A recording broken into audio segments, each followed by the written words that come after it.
اس پر اتنا پیسہ کیوں خرچ کیا جا رہا ہے؟ سپریم کورٹ کے حکم کے مطابق اسلام آباد میں ہر سال 1000 افراد پولن انرجی کے باعث انتقال کر جاتے ہیں. ملک بھر میں ہزاروں افراد دل، گردے اور ڈینگی جیسے امراض کے باعث ہلاک ہوتے ہیں. سپریم کورٹ کے مطابق عدالت یہ نہیں کہہ رہی کہ حکومت کورونا کے مسئلے پر کچھ نہ کرے، لیکن حکومتوں کو تمام وسائل صرف ایک مرض پر خرچ نہیں کرنے چاہیے اور نہ ہی ملک کو بند کرنا چاہیے. اہم حکم ہے عدالت کا، لیکن سوال یہ اٹھ رہا ہے کہ کیا سپریم کورٹ کو انتظامی معاملات میں مداخلت کرنی چاہیے؟ قانون اس پر کیا کہتا ہے؟ اور وہ بھی ایک ایسے وقت میں جب وفاق اور سندھ کے درمیان لاک ڈاؤن پر اختلافات چل رہے تھے. عدالت نے بظاہر وفاق کے موقف کو تسلیم کرتے ہوئے کیا سندھ حکومت کی صوبائی خود مختاری پر بھی ایک سوال نہیں پیدا ہو گیا؟ کیا ایک وبا جس پر میڈیکل ایکسپرٹس کی رائے عالمی ادارہ صحت کے مطابق لاک ڈاؤن میں نرمی کرنا خطرناک ہو سکتا ہے، کیا یہ کہہ دینا کافی ہے کہ ملک میں لاکھوں اور ہزاروں افراد مختلف امراض سے جام بحق ہوئے؟ کیونکہ یہ وبا کسی بھی اور مرض سے بالکل مختلف ہے، ایک شخص سے دوسرے شخص میں بڑی تیزی سے منتقل ہوتی ہے. اب تک اس کا کوئی علاج دریافت نہیں ہوا اور نظام صحت ہمارا جو ہے وہ کافی اس وقت شدید دباؤ میں ہے. تازہ ترین اعداد و شمار کے مطابق تقریباً 1300 ڈاکٹرز پاکستان میں، نرسز، میڈیکل سٹاف وہ اس وائرس سے متاثر ہو چکا ہے. لیکن جب سپریم کورٹ کی جانب سے یہ ریمارکس دیے گئے کہ پاکستان اس وبا سے اتنا متاثر نہیں ہوا، تو کیا یہ بات میڈیکل ایکسپرٹس کی رائے کے بعد کہی گئی؟ کیونکہ اس کا ایک نتیجہ یہ ہوگا کہ عوام جو پہلے ہی SOPs پر کچھ زیادہ عمل درآمد نہیں کر رہے تھے، مزید غیر سنجیدگی کا مظاہرہ کیا جائے گا. وزیراعظم کی جانب سے پہلے ہی ایسے بیانات سامنے آ چکے ہیں اور دکانوں پر، جو سڑکوں پر کسی جگہ پر نہ تو احتیاطی تدابیر ہمیں نظر آ رہی ہیں، نہ ہی SOPs پر عمل درآمد نظر آ رہا ہے. ایسے میں سپریم کورٹ کے احکامات کتنے اہم ہیں؟ صوبائی خود مختاری اور انتظامی معاملات میں مداخلت کے سوالات کس حد تک جائز ہیں؟ ان تمام سوالات پر بات کریں گے. ممتاز خان بیرسٹر اعتزاز احسن صاحب ہمارے ساتھ موجود ہیں، جبکہ وزیراعظم کے ترجمان ندیم افضل چند صاحب بھی ہمیں جوائن کریں گے. بیرسٹر اعتزاز احسن صاحب، thank you so much for joining اس. سپریم کورٹ کا ایک ڈیسیژن آیا، ملا جلا اس پر رد عمل آیا. ایک تو یہ کہ جو موجودہ سچویشن ہے کورونا وائرس کی، آپ کو کافی سارے فگرز کا بھی پتہ ہوگا، اور جس طرف سچویشن جا رہی ہے تو گورنمنٹ پر بھی بار بار الزام میں عائد ہوا کہ ٹھیک سے انہوں نے ہینڈلنگ نہیں کی. لیکن سپریم کورٹ کا یہ ڈیسیژن کہ اچانک سے بالکل لاک ڈاؤن کھول دینا، کوئی اسے کہہ رہا ہے کہ جی یہ جو حکومت کے جو اختیار ہے، جو حکومت کے کام ہے اس میں یہ مداخلت ہے، کوئی اسے صوبائی خود مختاری میں مداخلت کا معاملہ قرار دے رہا ہے. آپ بڑے سینئر قانون دان ہیں ماشاءاللہ، آپ سے جاننا چاہیں گے کہ کیا آپ کی کیا ٹیک ہے؟ کیا آپ سمجھتے ہیں کہ سپریم کورٹ نے بالکل درست فیصلہ کیا، ٹھیک فیصلہ کیا؟ نہیں، میں تو نہیں سمجھتا ہوں. میں تو سمجھتا ہوں کہ 184(3) کی جورسڈکشن میں اور اسکوپ میں بھی نہیں آتا کہ سپریم کورٹ حکومتوں کے فیصلے خود کرنا شروع کر دے. یہ حکومت نے کرنا ہے، ایگزیکٹو ڈیسیژن ہے، ایگزیکٹو کا ڈیسیژن ہونا چاہیے. اس میں عدالت اپنا فیصلہ نہیں، اور اس میں عدالت نے جو کیا ہے وہ بغیر بحث سنے اتنا بڑا یہ فیصلہ ہے، اتنا مطلب ہے یورپ میں، امریکہ میں اموات ہی اموات ہیں، برے حالات ہیں، اور اس دیکھتے ہوئے بھی ہم فیصلہ اگر کرتے ہیں، اللہ کرے اس کے نتائج مثبت ہی نکلیں سپریم کورٹ کے فیصلے کے، خدا کرے. پر اب سپریم کورٹ نے اپنا یہ فیصلہ اپنا کر دیا کہ لاک ڈاؤن نہیں ہوگا. لاک ڈاؤن آئین کے آرٹیکل 4, 18 اور 25 کے خلاف ہے. وہ اس پہ کوئی انہوں نے خاص بحث نہیں کی، صرف 25 کے بارے میں حوالہ ایک دے دیا ہے کہ جی یہ وہ کوئی کیٹیگری ریزنیبل کیٹیگرائزیشن نہیں ہے کہ کس کو بند کیا کس کو کھلا چھوڑا ہے.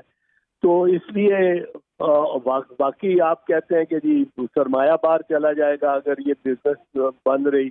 آپ فرماتے ہیں کہ یہ اور بھی ایک دو چیزیں جو آپ فرماتے ہیں. میرے خیال میں کوئی یہ جو فیصلہ تھا یہ کرنا چاہیے تھا حکومتوں کو، اور حکومتوں کے فیصلے پر عمل درآمد ہونا چاہیے. اس میں ایسے معاملے میں سپریم کورٹ کو بڑھ کر نہیں آنا چاہیے. ٹھیک. ٹھیک. اچھا اعتزاز صاحب، اس میں آپ نے چونکہ ریمارکس کی بات کی، ایک تو ساتھ میں یہ کہا گیا ہے کہ جی ہر سال اسلام آباد میں پولن انرجی سے 1000 کے قریب لوگ جو ہیں وہ ہلاک ہو جاتے ہیں. پھر مختلف بیماریوں کا کہا گیا کہ پاکستان میں یہ بیماریاں بھی ہیں، اس سے پہلے بھی آ چکی ہیں. اب اگر دیکھا جائے تو یہ بیماری ان اٹ سیلف، یہ اتنا بڑا صدیوں تاریخ میں کبھی اس طرح سے بہت پہلے ہو چکا ہے، لیکن اس صدی میں یہ بہت بڑی ایسی بیماری ہے، ابھی تک کوئی اس کا علاج دریافت نہیں ہوا. اور صرف پاکستان کی بات نہیں ہے، پوری دنیا کی بات. تو پاکستانی سرمایہ کار یہاں سے بھاگ کے جائے گا کہاں؟ دنیا تو آلریڈی لاک ڈاؤن پہ ہے. تو صرف فیصلے کی بات نہیں ہے، لیکن جو ریمارکس دیے گئے تو کیا اس پر بحث نہیں ہونی چاہیے تھی؟ ہو سکتا ہے کہ جج صاحبان جو ہیں وہ کنونس ہو جاتے اگر اچھے وہاں پر آرگیومنٹ دیے جاتے. تو بہت آرگومنٹس ہونے والی تھی اور آرگومنٹس ہوئی نہیں ہے. یہ میں نے اعتراض کیا ہے تو ہر چینل پہ بھی معتبانہ کہ یہ تو اس پہ تو بحث ہونی چاہیے تھی. اس پہ وکلاء امائکس بھی بلاتے سپریم کورٹ. اس پہ سوال یہ پیدا ہوتا کہ اسکوپ آف آرٹیکل 4, 18, 25 کو ایگزامن کیا جاتا کہ لافل بزنس. اب ایک لافل بزنس کو اپنی ریاست نہیں روک سکتی، لیکن اگر وہ بزنس ان لافل ہو، اس سے دنیا کو خطرہ ہو، اس کو جانوں کا زیاں کا خطرہ ہو، دنیا میں دیکھ رہے ہوں کہ وہ ایک پینڈیمک پھیلا ہوا ہے. پاکستان اس کو نہ بھی پینڈیمک سمجھے، دنیا ساری پینڈیمک سمجھ رہی ہے. ورلڈ ہیلتھ آرگنائزیشن پینڈیمک سمجھ رہی ہے. کسی ایسی بحث میں ورلڈ ہیلتھ آرگنائزیشن کا ذکر نہیں آیا، اس کی ایس او پیز کا ذکر نہیں آیا جب سپریم کورٹ فیصلہ کر رہی. اس کا مطلب جب ذکر ہی نہ ہو تو اس میں اس کو فیصلہ کتنی اجلت میں کیا گیا ہوگا.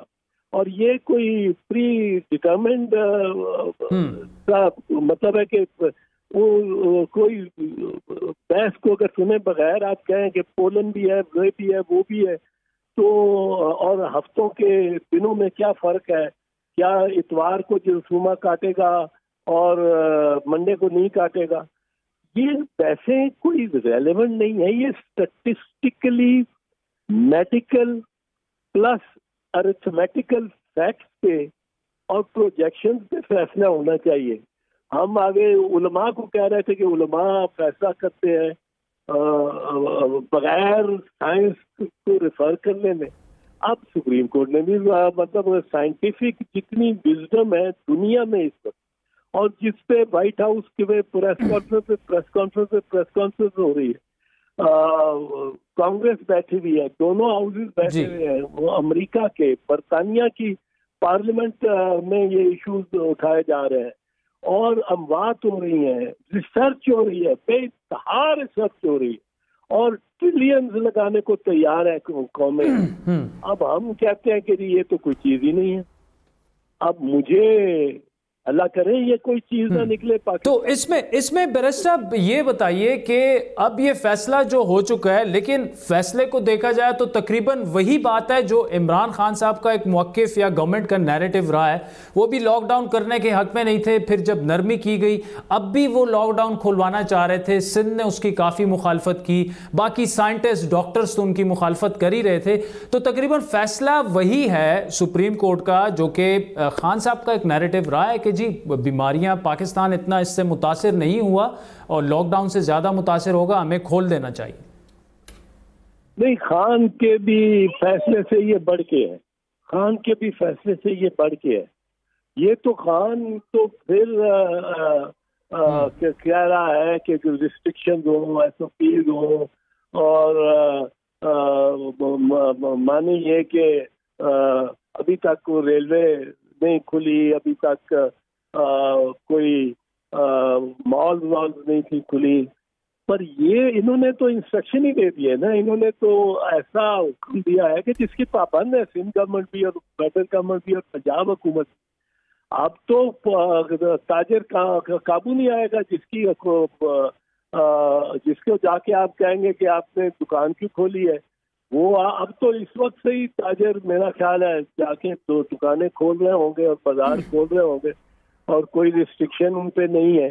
سپریم کورٹ کو یہ فیصلہ اتنی اجلت میں نہیں کرنا چاہیے.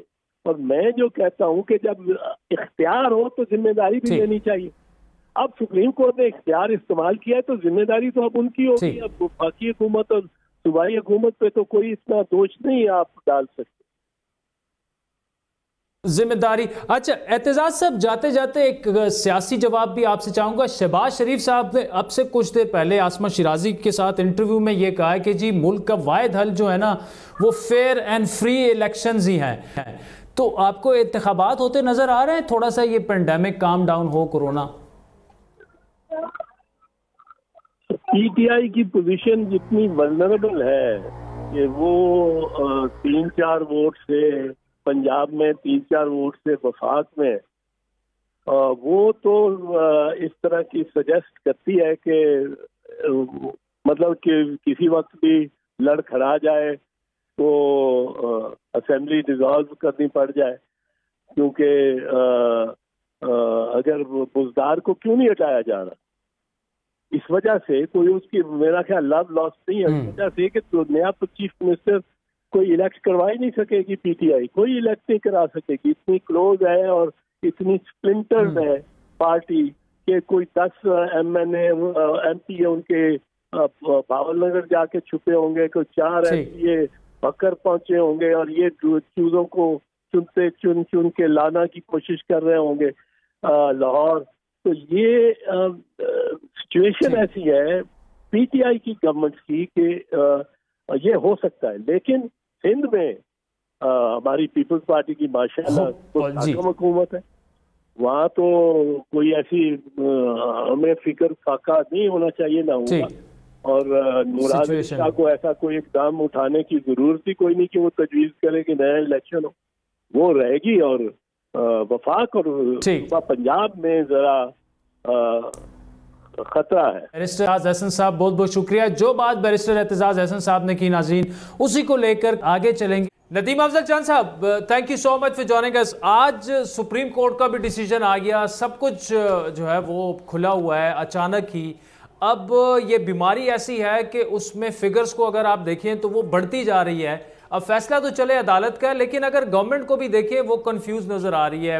ریلوے بھی اب کھول دیا گیا ہے، فلائٹس بھی کھل گئی ہیں، لیکن بیماری تو کم ہونے کا نام ہی نہیں لے رہی. تو یہ لاک ڈاؤن پھر کیا کیوں گیا تھا کہ اب سارا جو ہے سب کچھ کھول دیا گیا ہے؟ یہ تو بڑی نقصان دہ بات ثابت ہو سکتی ہے پورے عوام کے لیے، پورے ملک کے لیے. بسم اللہ الرحمن الرحیم. دیکھیں اللہ کرے گا انشاءاللہ نقصان نہیں ہوگا. اب یہ ایسا ڈیسیجن تھا جس سے پہلے دن ہی پرائم منسٹر آف پاکستان تو کہہ رہے تھے کہ لاک ڈاؤن صرف حل نہیں ہے اور لاک ڈاؤن ہمیں کرنا چاہیے، ہمیں گیدرنگز کو کنٹرول کرنا چاہیے، لیکن ہم جو سوشل موبلٹی ہے، جو نیچے اکنامک سوشل موبلٹی جو نیچے عام آدمی کے لیے ہے، جو ہمارے ملک کا ایک ڈیلی ویجر طبقہ ہے جس کو شام کو کھانا تب ملتا ہے وہ دن کو گھر سے نکلے، تو اس طبقے کے پوائنٹ آف ویو سے بڑی ڈسکشن ہوئی. پھر لاک ڈاؤن بھی ہوا، پھر سخت لاک ڈاؤن بھی ہوا. پھر ہم نے یہ بھی دیکھا کہ پوری دنیا میں لاک ڈاؤن ہوا، پھر پوری دنیا میں لاک ڈاؤن نرم کی طرف ہی چلا گیا. اب پاکستان نے بھی اس میں پہل کی. تو میرے خیال میں اب اس کے علاوہ ہمارے پاس چارہ کوئی نہیں ہے. 2-3 مہینوں سے زندگی مفلوج ہے اس وبا کی وجہ سے، اس آفت کی وجہ سے. لیکن اب نہیں، وہ چند صاحب چلیں یہ ایزیوم کر لیتے ہیں آپ کے ساتھ کوئی اس کا چارہ نہیں ہے، لیکن یہ جس طریقے سے ہوا، آپ باہر ذرا جائیں سڑکوں پہ دیکھیں سارے شاپنگ مالز اور جتنی بھی دکانیں ہیں کھچا کھچ وہ بھری ہوئی ہیں، نہ ایس او پیز کا خیال رکھا جا رہا ہے. ایک ٹائیگر فورس آپ لوگوں نے بڑا شور مچایا کہ جی ٹائیگر فورس آ رہی ہے، ادھر ریکروٹمنٹ ہو رہی ہے، ادھر ہو رہی ہے، وہ ایس او پیز نافذ کرے گی. اب حکومت نے ہاتھ کھڑے کر لیے کہ جی ہم تو ایس او پیز پر عمل درآمد ہی نہیں کروا سکتے. تو یہ حکومت پھر ہے کس چیز کی کہ اگر آپ ایس او پیز تک پہ عمل نہیں کرا سکتے تو پھر تو بند ہی رہنے دیتے لوگوں کی جانوں پہ؟ تو یہ تو کھیلنا ہو گیا ان سے. دیکھیں ایس او پیز پر جہاں تک عمل ہے وہ بالکل ہو رہا ہے، لیکن اگر آپ کہیں کہ ہماری سول ایڈمنسٹریشن بالکل بہت زیادہ عمل درآمد کروا سکتی ہے تو وہ ناممکن ہے، کیونکہ اونرشپ ہماری سول ایڈمنسٹریشن کے ساتھ کوئی عوام کا کوئی پیار بھی نہیں ہے. عوام ابائڈ اس کو کرتے ہیں، اس انتظامیہ کو، اس پولیس کو، اس اسسٹنٹ کمشنر کو جو ان کی خدمت کرے، جو ان کو رول کرنے کے لیے کرے گا. عوام کے ذہنوں میں ایک نفرت بھی ہے ان کے لیے. تو یہ بھی اس موقع پہ آپ ایک زیادہ عوام کو فورس کریں گے تو میں سمجھتا ہوں اس کے اندر ایک اور ریونج آئے گا. اصل مسئلہ یہ ہے کہ جو سول بیوروکریسی ہے یا جو ایڈمنسٹریشن ہے ان کو تو آپ نے کنٹرول کرنا ہے, ان کو تو آرڈرز آپ نے دینے ہیں. وہ اگر عوام کو اس طرح سے عمل درآمد نہیں کروا سکتے تو پھر وہ دعوے کیوں کیے گئے کہ جی کھول دیں lock down, S O Ps ہم انفورس کروائیں گے, اگر سول ایڈمنسٹریشن نہیں کروا سکتی تو ٹائیگر فورس آ جائے گی. تو پھر دعوے آپ کی حکومت کیوں کرتی ہے؟ پھر آخر میں جا کے ویسے ہی اگر بے بسی کا اظہار کرنا ہوتا ہے کہ جی ہم نہیں کروا سکتے, کیا کریں, عوام نہیں مان رہے. دیکھیں سول ایڈمنسٹریشن ایک تو صوبوں کے انڈر ہے اور وفاق کی ڈائریکٹ انڈر نہیں ہے. وفاق تو صرف اسلام آباد کی حد تک ذمہ دار ہے, لیکن صوبوں کے اندر اب سول ایڈمنسٹریشن, میں آپ سے کیوں اس وقت جھوٹ بولوں کہ کوئی آئیڈیل ایس او پیز کی عمر عمل ہو رہا ہے. بالکل وہاں پہ عمل ہو رہا ہے جہاں بڑی گیدرنگز تھیں, جہاں شادی حال تھے, یہاں لوگوں نے خود رضاکرانہ طور پر سول ایڈمنسٹریشن کے ساتھ تعاون کیا, وہاں عمل ہو رہا ہے. جہاں لوگ تعاون نہیں کر رہے وہاں سول ایڈمنسٹریشن ایس او پی پہ عمل نہیں کروا سکتی. یہ حقیقت ہے, یہ گراؤنڈ ریالٹی ہے. میں ابھی اپنے حلقے میں علاقے میں 4 دن رہ کے آیا ہوں. سول ایڈمنسٹریشن ایس او پی پہ عمل نہیں کروا سکتی, اس کے بس کا کام ہی نہیں. اچھا, تو اس میں چند صاحب یہ بتائیے کہ آج سپریم کورٹ نے یہ ڈیسیجن لے لیا اور ایک دفعہ پھر تنقید ہو گئی ہے. بڑا احترام ہے ہم سب کو عدالتوں کا, لیکن کیا ایسے فیصلے جو ہیں یہ آپ جو الیکٹڈ لوگ ہیں, جو گورنمنٹ ہے, جو ریپریزنٹیٹیو ہے پیپل آف پاکستان کی, کیا یہ فیصلے ان کو نہیں کرنے چاہیے؟ عدالت کو ایسے فیصلے اگر عدالت کرنا شروع کر دیا تو یہ بیلنس آف پاور کا بھی مسئلہ ہو جائے گا اور ایگزیکٹو اور جوڈیشری اور وہ پھر سارے مسائل ہو جائیں گے. تو کیا آپ سمجھتے ہیں کہ ایسے فیصلوں میں عدالت کو جو ہے وہ کر سکتی ہے, بات یہ اچھی طرف جائے گی؟ دیکھیں عادل بھائی, اس کرائسس کے اندر ابھی قومی اسمبلی کا اور سینٹ کا سیشن ہوا. انفارچونیٹلی بدقسمتی سے ہم پولیٹیکل کلاس وہ ڈیلیور ہی نہیں کر سکے اسمبلی کے اندر بھی. میں سمجھتا ہوں کہ پھر جب پولیٹیکل کلاس پارلیمنٹ ڈیلیور نہیں کرے گی تو پھر باقی لوگ اس کے اندر اپنے آ جاتے ہیں آگے. اس وقت میں سمجھتا ہوں کہ رول ماڈل چیف ایگزیکٹیوز کا ہی ہونا چاہیے, صوبوں کے اندر بھی, وفاق کے اندر بھی, اور پارلیمنٹ کے اندر ڈیبیٹ ہونی چاہیے. اور پارلیمنٹ کی ڈیبیٹ لوگ سمجھتے کہ یہ ہماری باتیں ہو رہی ہیں, یہ ہمارے لیے ہو رہی ہیں, ہمارا درد ہے ان کے اندر, یہ کوئی حل بھی بتا رہے ہیں. میں سمجھتا ہوں ہمارا جو سیشن ہوا ہے یہ اس پہ ہم نہیں پورا, میں خود کا ذمہ دار ہوں, میں سمجھتا ہوں ہم اس معیار پہ پورا نہیں اتر سکے. تو اب میں کیا تنقید کروں؟ سپریم کورٹ کے تو بہت سارے معذرت کے ساتھ اور ایسی چیزیں ہیں جو ان کی ڈومین میں نہیں ہیں اور وہ کرتے ہیں, لیکن اللہ کرے اس ملک میں رول آف لا آئے. اللہ کرے, میری اور آپ کی خواہش ہے اس ملک میں رول آف لا ہو. اس ملک میں جمہوریت تو آپ پیچھے لے گئی, چلو رول آف لا ہی کرنے, لوگوں کی زندگی آسان ہو جائیں.